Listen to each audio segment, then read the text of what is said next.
सर्वेभ्यो नमः। स्वागत है आप सभी का आज फिर से हमारे इस चैनल स्टडी कैपिटल में। और आज आप सभी लोग जुड़ेंगे हमसे एमए संस्कृत बैच के लिए।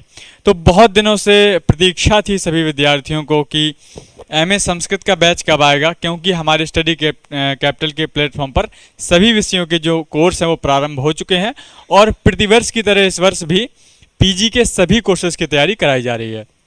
तो एमए हिंदी का बैच हो या एमए हिस्ट्री का बैच हो, सभी विषयों के कोर्स रन कर रहे हैं और सभी के कोर्स प्रतिदिन चल रहे हैं, उसकी कक्षाएं चल रही हैं। तो उसी क्रम में बहुत सारे विद्यार्थी, जैसे कि हमारे संकाय के ही कई विद्यार्थी शास्त्री जो कर रहे हैं, उनका बार बार कहना था कि सर एमए संस्कृत कब शुरू होगा, एमए संस्कृत कब शुरू होगा। और जो विद्यार्थी बनारस में नहीं हैं वो लोग फ़ोन से कनेक्ट करने की कोशिश कर रहे थे। तो आप सबके लिए आज से शुरू होगा एमए संस्कृत बैच। और जिन लोगों ने अभी तक परचेस नहीं किया है वो हमारी प्रीवियस वीडियो देख सकते हैं और समझ सकते हैं कि एमए संस्कृत की तैयारी किस प्रकार करनी है। डेमो क्लासेस को देख सकते हैं और इस 2025 के बैच को ज्वाइन करके अपनी तैयारी को मजबूत बना सकते हैं, ताकि वो 2025 में अपने पसंदीदा विश्वविद्यालय यानी फेवरेट यूनिवर्सिटी में एडमिशन पा सकें। और जो लोग अभी भी यूनिवर्सिटी से ही बीए कर रहे हैं या शास्त्री कर रहे हैं, तो वो अपनी ही पसंदीदा विश्वविद्यालय में अपनी डिग्री कंटिन्यू कर सकें और यानी उनकी पढ़ाई उन्हीं के विश्वविद्यालय में हो सके। ठीक, तो माँ शारदे को नमन करते हुए आज से प्रारंभ करते हैं एमए संस्कृत का बैच। और बहुत सारी वीडियो हमारे इस चैनल पर अपलोड ही हैं, जिनको आप देख के एमए संस्कृत की पूरी रूपरेखा, उसकी प्रस्तावना समझ सकते हैं। और जिस विषय पर या जिस टॉपिक पर वीडियो अपलोड नहीं है, तो इसी चैनल को आप सब्सक्राइब कर लीजिएगा एमए संस्कृत के लिए। और आपको अब इस चैनल पर एमए संस्कृत से जुड़ी या अन्य सीयूटी से जुड़ी सूचना भी प्राप्त होती रहेंगी और एमए संस्कृत से जुड़ी तैयारी के विषय भी आपको यहाँ पर मिलते रहेंगे। ठीक, तो माँ शारदे को सब लोग नमन करेंगे कि या कुंदेन्दु तुषार हार धवला या शुभ्रवस्ता वृता या वीणा वरदंड मंडित करा या श्वेत पद्मासना या ब्रह्माच्युत शंकर प्रभृति हृदय सदा वंदिता सामाम पातु सरस्वती भगवती निःशेष जाड्यापहा। तो माँ वीणा पाणी माँ शारदे जो कि सब पर कृपा करने वाली हैं, और माँ शारदे की कृपा से ही सभी लोग विद्याध्ययन कर रहे हैं, क्योंकि विद्याध्ययन का जो प्रारंभ है वो माँ के चरणों से ही होता है। ठीक, तो सभी लोग अपने मन में, और ये केवल आज की बात नहीं है, ये केवल ये नित्य की बात है, सभी लोग पढ़ने से पूर्व माँ से प्रार्थना करेंगे और माँ सरस्वती के चरणों में वंदन करेंगे और अपने अध्ययन को आगे बढ़ाएंगे। ठीक, तो आज बिल्कुल ज़्यादा समय ना लेती हो, क्योंकि आपका भी समय अमूल्य है और हमारा भी समय अमूल्य है। तो इसलिए सीधे विषय पर आते हैं और आज बात करते हैं उस बैच की, यानी 2025 के बैच की, और उसमें से भी एमए संस्कृत के बैच की। ठीक, सुस्वागतम एमए संस्कृत बैच 2025। तो एमए संस्कृत के 2025 के बैच में, यानी कि इससे पहले भी बैच रन किए जा चुके हैं और उसमें विद्यार्थी लाभान्वित हो चुके हैं और विद्यार्थी 2023 में भी यूनिवर्सिटी में आए थे, 24 में भी आए, और अब बारी है उनकी जो 2025 में विश्वविद्यालय में आना चाहते हैं एमए संस्कृत करने के लिए। ठीक, तो किसी भी विषय को जानने से पहले सबसे पहले उसकी रूपरेखा जाननी आवश्यक होती है और कुछ विशेष प्रश्नों को जानना आवश्यक होता है कि हम ये चीज़ क्यों करें। तो कुछ प्रश्नवाचक चिन्ह होते हैं, जैसे सबसे पहले तो होता है कि क्या। तो एक प्रश्न चिन्ह होता है क्या, दूसरा प्रश्न चिन्ह होता है क्यों। तो भाई एमए संस्कृत क्या है और एमए संस्कृत क्यों करना चाहिए। फिर हो गया एमए संस्कृत कैसे। तो जितने भी प्रश्नवाचक चिन्ह हैं, जब आपके ये सारे प्रश्नवाचक चिन्ह हल हो जाएं, तभी आपको किसी चीज़ में यानी किसी भी कार्य के लिए आगे प्रवृत्त होना चाहिए। तो पहले आपको अपने व्हाई सॉल्व करना चाहिए, है ना, व्हाई या व्हाट या हु, तो या हाउ। तो भाई क्या है, क्यों है और कैसे। तो सबसे पहले तो क्या है। तो क्या में आप सब लोग जानते हैं कि एमए एक स्नातक डिग्री है और संस्कृत एक विषय है। तो एमए यानी संस्कृत विषय की स्नातक डिग्री को हम एमए संस्कृत कहते हैं। और इसको कौन कौन कर सकते हैं। तो भाई जिन लोगों ने बैचलर्स किया हुआ है संस्कृत से, वो इसके लिए एलिजिबल हैं। और इसके लिए क्या एलिजिबिलिटी चाहिए। तो इसके लिए वो अगर कोई शास्त्री कर रहा है, वो किसी भी विषय से हो, आपने शास्त्री ऑनर्स वेद से किया हो, साहित्य से किया हो, व्याकरण से किया हो, ज्योतिष से किया हो, वो सभी विद्यार्थी इस एमए संस्कृत के लिए एलिजिबल हैं। ठीक, तो ये हमने बात की क्या की। दूसरी बात करेंगे क्यों, कि क्यों जरूरी है। तो अगर आप संस्कृत विषय में ही अपना भविष्य देखना चाहते हैं तो हम आपको बताएंगे कि एमए संस्कृत क्यों जरूरी है। आधुनिक के समय में पीजी डिग्री जो है वो दो प्रकार से होती है, एक आचार्य और एक एमए। जैसे कि हमने किया आचार्य और आप कर रहे हैं एमए, और बहुत लोग एमए भी करते हैं आचार्य भी करते हैं, दोनों डिग्रियां हैं और दोनों की अपनी अपनी विशेषताएं हैं। और हम इसमें से किसी भी डिग्री को छोटा बड़ा ऊंचा नीचा नहीं कह रहे हैं, बस आपको ये बता रहे हैं कि जो एमए संस्कृत की बैच है वो आधुनिक समय के हिसाब से बिल्कुल उपयुक्त है।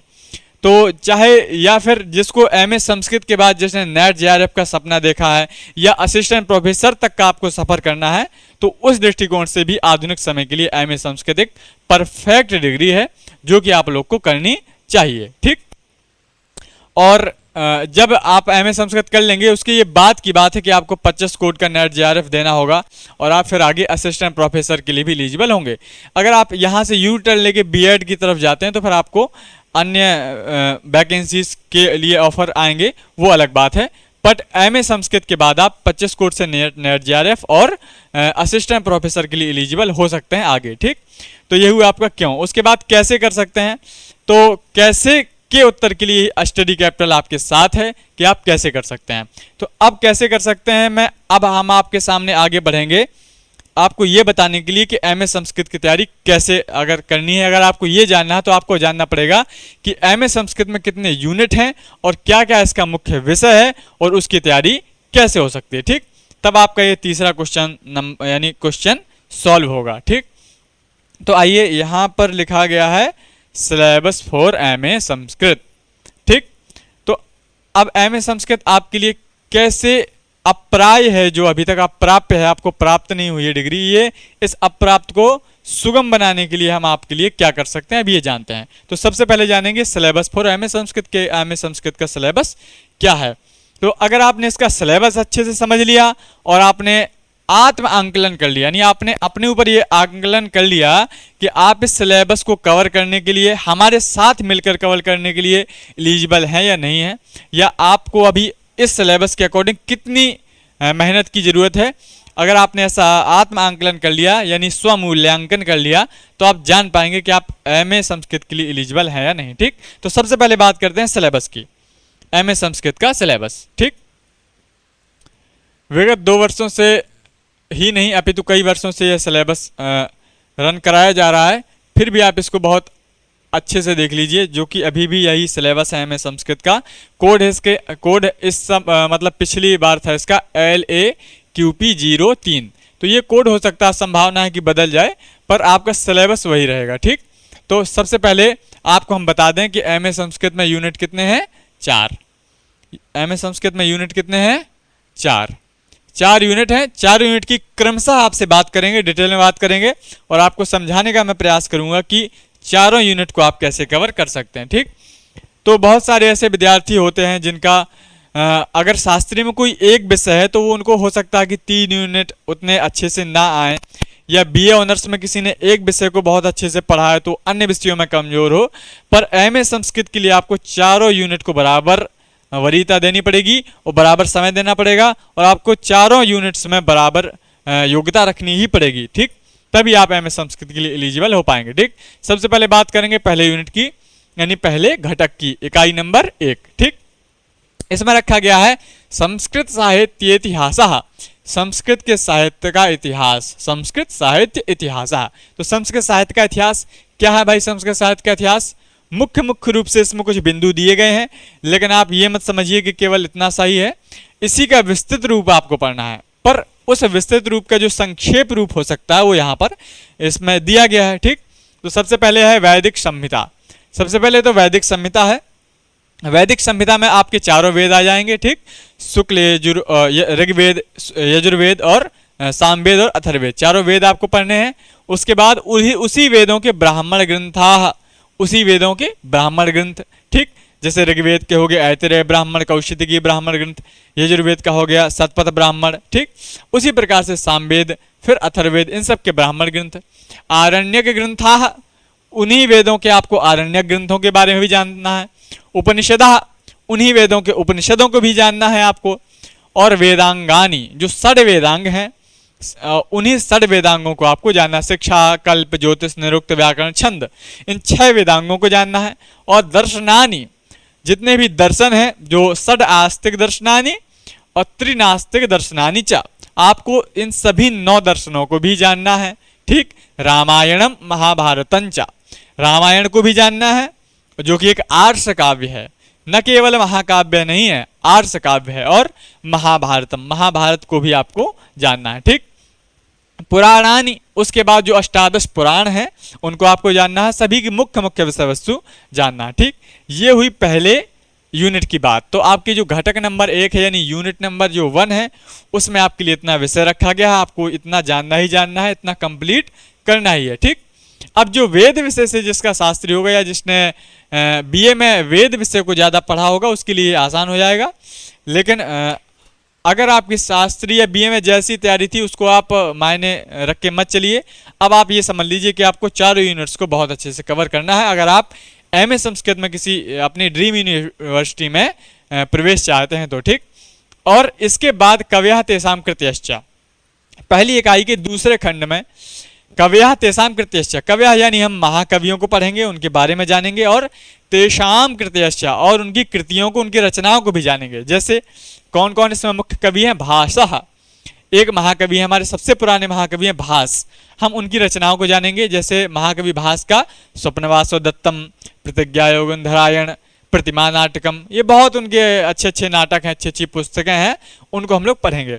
द्वितीय है अश्वघोष, तो महाकवि अश्वघोष की हम रचनाएं पढ़ेंगे। और कालिदास, महाकवि कालिदास तो संस्कृत साहित्य के सबसे प्रसिद्ध महाकवि हैं, तो इनको तो आप जानते होंगे। इनके मुख्य मुख्य ग्रंथ जैसे अभिज्ञान शाकुंतलम, मेघदूतम आदि की पंक्तियां एमए संस्कृत के पेपर में पूछी जाती हैं, तो इनको आप कवर करेंगे। उसके बाद भारवी, महाकवि भारवी जी का मुख्य ग्रंथ है किरातार्जुनीयम, जिसको आप पढ़ेंगे और जिसकी मुख्य मुख्य बातें जो कि एमए संस्कृत के पेपर के हिसाब से आवश्यक है उसको आप पढ़ेंगे। ठीक, महाकवि भट्टी, भट्टी है, इनका रावण वधम बहुत अच्छा काव्य है, इसको पढ़ेंगे। शूद्रक, शूद्रक महाकवि राजा शूद्रक का भी मृच्छकटिकम है, उसको पढ़ेंगे। भवभूति, भवभूति महाकवि के बारे में जानेंगे और भवभूति का उत्तर रामचरितम, ठीक, मुख्य रूप से पढ़ेंगे।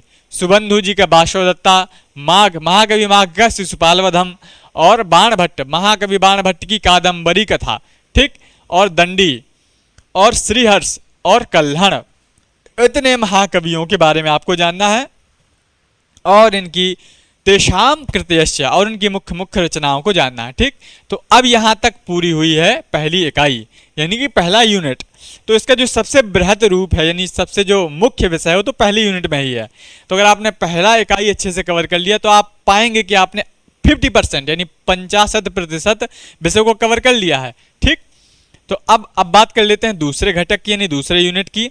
तो संस्कृत व्याकरणम, अब संस्कृत व्याकरणम में केवल जो मुख्य मुख्य रूप हैं वही आपको मुख्य मुख्य बिंदुओं को पढ़ना है। ठीक, जिसमें शब्द रूपाणी, धातु रूपाणी, देख पा रहे हैं आप सभी लोग? अगर ना देख पा रहे हो तो थोड़ा वीडियो क्वालिटी बढ़ा लीजिएगा, अक्षर छोटे हैं लेकिन वीडियो क्वालिटी बढ़ा लेंगे तो स्पष्ट दिखेगा। ठीक, और शब्द रूपाणी, और हम बोल तो रही हैं तो आप समझ तो जाएंगे ही, तो केवल जितना संस्कृत में लिखा उसको देखना है, इंग्लिश वाले को तो आप छोड़ दीजिए। शब्द रूपाणी, शब्द रूपाणी में रामः रामो रामः इत्यादि अकारांत इकारांत उकारांत ऋकारांत आदि जितने भी शब्द रूप हैं उनको पढ़ेंगे। और धातु रूपाणी चा, धातु रूपों में पठ धातु, भू धातु, प्रतिपठता पठंती, तो भू धातु हो, पठ धातु हो, आत्मनेपदी हो या परस्मैपदी हो, ऐसे धातुओं को हम पढ़ेंगे। संधि, और संधियों में पंच संधि प्रकरण जितना है वो तो पूरा ही मुख्य है, लेकिन उसमें मुख्य रूप से 3 संधियां हैं, जैसे कि अच संधि यानी कि स्वर संधि, और दूसरे में हल संधि यानी व्यंजन संधि, तीसरा है विसर्ग संधि। ठीक, तो इन 3 संधियों को मुख्य रूप से पढ़ना है आपको। समासः, और फिर उसके बाद समास, समास में जो प्रारंभ से लेके यानी अव्ययी भाव, तत्पुरुष, कर्मधारय, दिगु और फिर बहुब्रीहि, इस प्रकार से समास को भी पढ़ना है। और कारकाणी, जो 6 कारक हैं, 6 कारक हैं, कर्ता कारक, कर्म कारक और संप्रदान, अपादान आदि, करण कारक आदि, ये सब कारक पढ़ना है। स्त्री प्रत्ययाह, और आपको स्त्री प्रत्यय पढ़ना है, चाप डाप टाप हो, गीस गीस गीन हो, ये आपको सभी पढ़ना है। ठीक है, और कृदंताह, और जो कृदंत प्रकरण है और लघु सिद्धांत कौमुदी इसने अगर पढ़ी है पूर्व में तो वो जान गया होगा, ठीक। कृदंत प्रकरण आवश्यक है और तद्धिताः और तद्धित प्रकरण भी पढ़ना है। तो एमए संस्कृत का विषय आपके लिए बिल्कुल भी निरर्थक नहीं है। अगर आपने ये पढ़ लिया तो समझ लीजिए कि आपको नेट जेआरएफ के लिए भी यही विषय आपको काम आने वाला है, ठीक है। और इसमें से बहुत सारा विषय है, पर ये समझ लीजिए कि अभी सरलतम रूप में है, संक्षेप रूप में है। एमए नेट जेआरएफ की जब आप उसके लिए एलिजिबिलिटी यानी उसमें आप अप्लाई करेंगे तो विषय यही रहेगा, पर इसका बृहद रूप थोड़ा कठिन रूप होगा, ठीक है। तो अगर आपने एमए संस्कृत की तैयारी कर ली तो कहीं ना कहीं अप्रत्यक्ष रूप से आपकी नेट जेआरएफ की ही तैयारी हो रही है, ठीक है। अब बात करते हैं तीसरे यूनिट की। पहले यूनिट में मुख्य रूप से वैदिक संहिता कव्यः तेषां कृतयश्च, दूसरे यूनिट में संस्कृत व्याकरणम। अब तीसरे यूनिट की बात करते हैं संस्कृत काव्य शास्त्रम छंद शास्त्रंच। तो अब तीसरे यूनिट में आता है संस्कृत काव्य शास्त्र। साहित्य शास्त्र की बात नहीं की इन्होंने, अलग से लिखा क्या, काव्य शास्त्र, ठीक। तो हम आपको बता दें कि संस्कृत साहित्य में दो प्रकार के ग्रंथ होते हैं, एक होता है लक्ष्य ग्रंथ, एक होता है लक्षण ग्रंथ। तो लक्ष्य ग्रंथ वो होता है जैसे कि महाकवि कालिदास आदि ने लिखा। मैं आपको निगमन प्रक्रिया में बता रहा हूँ, नहीं पहले उदाहरण देकर बता रहा हूँ, परिभाषा बाद में। तो लक्ष्य ग्रंथ वो होते हैं जैसे कालिदास जी का है अभिज्ञान शाकुंतलम, जो ग्रंथ महाकाव्य हो, खंड काव्य हो, आदि हो, और वो नायक नायिका के कथा परक, कहानी परक एक व्याख्यान को दर्शाता हो तो वो लक्ष्य काव्य है। और उसमें काव्य की विशेषताएं या काव्य को लिखने की कला आदि की चर्चा नहीं होती है, वो महाकाव्य ही होता है, ठीक। ये तो होता है लक्ष्य काव्य। दूसरे की चर्चा करें तो वो होता है लक्षण काव्य। तो वो है जैसे भरत मुनि का नाट्य शास्त्र, मम्मट जी का काव्य प्रकाश, विश्वनाथ जी का साहित्य दर्पण, पंडित राज जगन्नाथ का रस गंगाधर। तो इत्यादि काव्यों में, इत्यादि ग्रंथों में काव्य को लिखना कैसे है, अलंकार की विशेषताएं, रस की विशेषताएं, इन विषयों का वर्णन किया जाता है। तो इसको कहते हैं हम क्या, लक्षण काव्य, यानी दूसरा प्रकार का काव्य। तो जो महाकाव्य हो या सीधे कथा वस्तु परक ग्रंथ हो वो तो हो गया लक्ष्य काव्य। और जिसमें काव्य लिखना कैसे है, उसकी क्या विशेषताएं होती हैं, जिसमें ये बताया जाए, वो हुआ दूसरे प्रकार का यानी लक्षण ग्रंथ, यानी लक्षण काव्य, ठीक। तो अब इस जो तीसरी घटक में, तीसरी इकाई में जिसको रखा गया है, तो यहाँ पर बात की गई है लक्षण ग्रंथ की यानी लक्षण काव्य की, ठीक। तो जिसमें जो प्रसिद्ध आचार्य हैं हम उनकी बात कर लेते हैं, उनके ही ग्रंथों को हम लक्षण काव्य कहते हैं। तो उन आचार्यों में कौन कौन है, भरत मुनि जी का नाट्यशास्त्र, और उनकी जो मुख्य आचार्यत्व विशेष ग्रंथ हैं उनको, और भामह, दंडी, वामनः, आनंदवर्धनः, कुंतकः, मम्मटः, क्षेमेंद्रः, विश्वनाथः, जितने भी ये काव्य शास्त्रीय आचार्य हैं, इन आचार्यों की काव्य शास्त्र विशेष रूपी ग्रंथों को आपको पढ़ना है। और प्रसिद्धाः अलंकाराः प्रसिद्धानि छंदांसि, प्रसिद्ध अलंकारों को पढ़ना है और प्रसिद्ध छंदों को पढ़ना है, ठीक। नाट्य तत्व रस निष्पत्ति, नाट्य तत्व किसमें बताया गया, नाट्य शास्त्र में बताया गया। और रस निष्पत्ति, रस की निष्पत्ति कैसी है, तो रस का जितना भी प्रकरण है ये भी नाट्य शास्त्र में बताया गया है और भी अन्य ग्रंथों में बताया गया है। पर एमए संस्कृत के सिलेबस के अकॉर्डिंग कितना आवश्यक है उसको हम यहाँ पर आपके लिए विमर्श करेंगे और उपस्थित करेंगे, ठीक। अब बात कर लेते हैं अपने चौथे यूनिट की, ठीक है। तो यहाँ तक 3 घटक पूरे हुए, वैदिक संहिता, संस्कृत व्याकरणम और तीसरा है अलंकारिक ग्रंथाः, ठीक, 3 हो गए। अब चौथे की बात करते हैं, संस्कृत साहित्य ग्रंथाः। चौथे यूनिट में रख दिया गया है संस्कृत साहित्य ग्रंथों को, जिसको हम आपको अभी बता रहे थे कि लक्ष्य ग्रंथ जो हैं, ठीक है, जैसे जैसे कालिदास जी का अभिज्ञान शाकुंतलम, मेघदूतम आदि है, ये सब लक्ष्य ग्रंथ थे। उन्हीं लक्ष्य ग्रंथों की बात यहाँ पर चौथी यूनिट में की जा रही है। इसका नाम है साहित्य ग्रंथाः, ठीक है। अभिज्ञान शाकुंतलम, अभिज्ञान शाकुंतलम आपके सिलेबस में है ही। तो महाकवि कालिदास जी का अभिज्ञान शाकुंतलम, कालिदास जी का ही मेघदूतम, और श्रीमद् भगवद गीता, और जो भर्तृहरि जी द्वारा लिखित नीति शतकम है वो, और हितोपदेशाः, नारायण पंडित का हितोपदेश। तो इतने मुख्य ग्रंथ आपको एमए संस्कृत के सिलेबस में रखे गए हैं और इनको आपको क्रमशः तैयार करना है, आपको कवर करना है, जिसके लिए हम आपके साथ लगे हुए हैं, ठीक है। तो भाई जिसने ये पहले से ग्रंथ पढ़े हुए हैं बीए में या शास्त्री में, तो उसको बहुत आसानी होगी और वो हमारे द्वारा अच्छे से आसानी से समझ पाएगा। और जिसने अगर नहीं पढ़ा है तो थोड़ा उसको टाइम लगेगा, ठीक। पर ऐसा नहीं है कि बहुत कठिन नहीं है। आप ऐसा पहले से मत मन में सोच के चलिएगा कि बहुत कठिन है, तो ऐसा बिल्कुल नहीं है, ठीक है। और जो कठिन पक्ष होगा उसी को सरल बनाने के लिए हम आपके साथ हैं, ठीक। तो इसलिए आपने चारों घटकों के विषय को जाना। सबसे पहले ये एमए संस्कृत की भूमिका थी। अब जिसने ये चारों यूनिट को कवर कर लिया वो एमए संस्कृत के लिए एलिजिबल है, ठीक।